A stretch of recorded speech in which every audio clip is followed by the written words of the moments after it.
ఇద్దరు బిడ్డలే ముద్దు మూడో బిడ్డ వద్దు అని అంటున్నారు కదా, అది మనకి హిందువులకే వర్తిస్తుందా? ఒకవేళ హిందువులు మూడో బిడ్డని కంటే ఎమ్మెల్యే సీటు కూడా ఇవ్వరు అన్ని హద్దులు పెట్టారు కదా, మరి ముస్లింస్కి ఎందుకు మీరు హద్దులు పెట్టట్లేదు?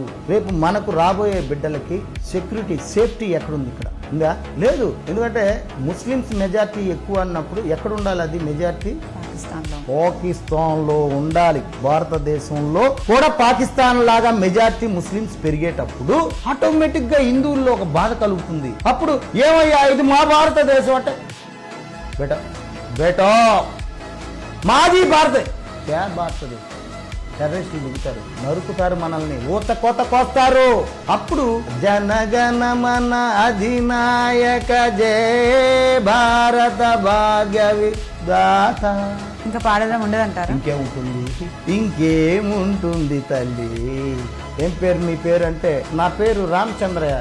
హిందూ ఒక్కటి ఆలోచించమ్మా, హిందూ తత్వం మంట కలిసిపోతుంది.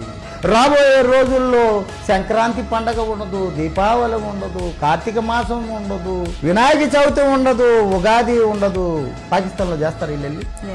సంక్రాంతి పండుగ ఒకసారి టపాసులు కాలమని, అదే ఇక్కడ రంజాన్ చేయొచ్చు, బక్రీద్ చేయొచ్చు. పాకిస్తాన్లో ఉందా చెప్పు? ఎక్కువ రోజులు లేవు. తస్మై జాగ్రత్త, రాబోయే రోజులు వస్తున్నాయి.